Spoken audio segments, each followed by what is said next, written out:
नमस्कार दोस्तों, फिर से एक बार हमारे YouTube चैनल में आपका स्वागत है दोस्तों। अगर आप हमसे नहीं जुड़े हैं तो चैनल को सब्सक्राइब करके जुड़ सकते हैं।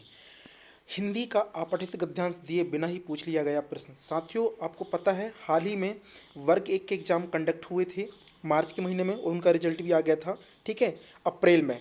जिसमें बहुत सारे लोगों की देख शिफ्ट में हम लोग क्वेश्चन देखे थे, डिलीट किए गए थे, और डिलीट होने के कारण बेचारे, ठीक है, वो भाई बहन 75 नंबर भी क्वालिफाई नहीं कर पाए। तो इससे बहुत सारे बच्चों का रिजल्ट बिगड़ा है। और इसी तरीके से अब वर्ग दो में देखेंगे आप लोग हिंदी का पेपर।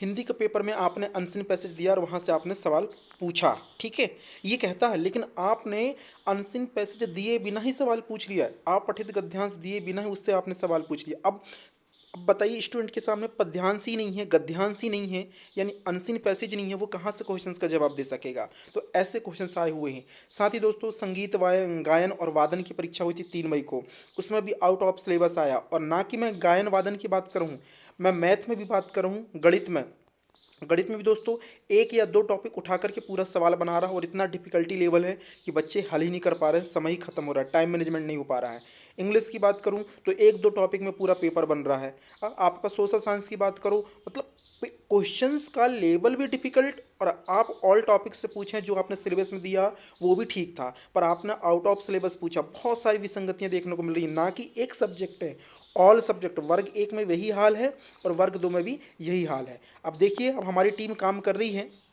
साथियों, कि 40-50% के मुद्दे को लेकर के, कि कम से कम ज़्यादा नहीं, तो जो पात्रता परीक्षा है आपकी, वहाँ पे 40% क्वालिफाई मार्क्स हो जाए, और यूआर के लिए 50% हो जाए, ठीक है। तो इससे ये होगा कि जितने भी भाई 4 नंबर, 5 नंबर, 6 नंबर से रुक गए हैं, तो उन लोगों का भला हो जाए, हित हो जाए, और वो चयन परीक्षा के लिए जो एलिजिबल हो जाए देने के लिए। तो इसके लिए काम चल रहा है, देखो क्या होता है।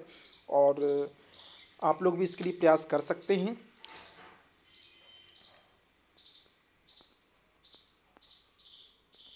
उच्च माध्यमिक परीक्षा के रिजल्ट पर विवाद, इसमें भी वही चीज़ हुआ है दोस्तों।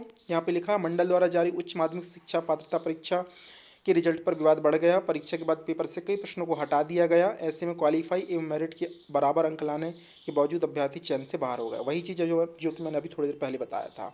तो कहीं ना कहीं बहुत बड़ी विसंगतियाँ वर्ग एक दो में। तो दोस्तों, वीडियो अच्छा लगे तो लाइक करना, चैनल में पहली बार है तो सब्सक्राइब करना। धन्यवाद। जय हिंद, जय भारत।